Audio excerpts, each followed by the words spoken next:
There is no resurrection until you walk by the pain of Calvary and catch a glimpse in the sunlight of the lynching tree. Crosses and lynching, lynching and crosses, crosses, lynching, lynching crosses. Threads of the same torture shaped by empires in love with eagles and arrows, myths of superiority and fearful of bodies kissed by nature's sun. This is where the blues inform and take chords from plantations and recast them by men named Thomas, sisters named Mahalia, who holler, "Precious Lord." But America takes the hand, choosing to pick strange fruits swinging from southern trees. What is this gospel you profess that diminishes democratic breath? Say it again. Prosperity, cause, name it and claim it. Your season is coming. Throw your gift on the altar. Destiny has me. This is not the gospel, but capitalism masquerading in ecclesiastical garments, forcing people to bow down to the golden calf of predatory self-interest. What is this gospel? That worships weapons, ignores pain, celebrates exclusion, pats Mr. Patriarchy on the shoulder, and tramples upon the dreams of children yet to be free. Oh, I see, say, can you see? By the dawn's early light, the gospel that wears blue but does not know the blues, a gospel of knees pressing on throats, arms crushing windpipes, and shots fired in Brianna's bedroom.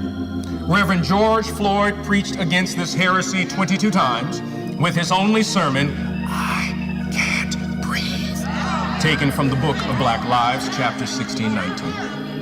It is where the black church, the only black church with a call but no response, where Emmett, Michael, and Trayvon lead the praise and sorrow team with little Timia giving one part harmony from the children's choir. What gospel is this? God has never ordained of racial myths, dreams of superiority, where a melanated savior is decolorized in order to colonize, a church with no compassion, a ministry with no fire, preaching with no justice, a choir with no power, and people with no direction. America's gospel is not preached by a dark-skinned Palestinian Jew or taught by black prophets named Moses nor Mary. America's gospel fears the rebel alliance of love, justice, power, and possibility. America's gospel cannot face the blues nor stare at Calvary. America does not know the gospel nor ever preached it.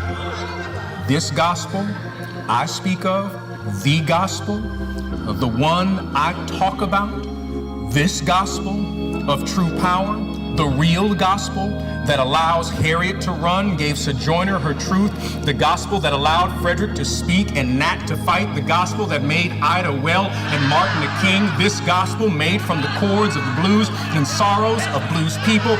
This gospel has power to break chains and set the oppressed free. This gospel does not see different as deficient, culture as a problem, gender as weakness, brokenness as permanent, creation as a personal ownership.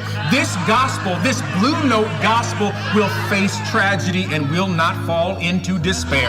This gospel, this good news, still believes in dreams unfulfilled, strength to be revealed, hopes to be born. This gospel,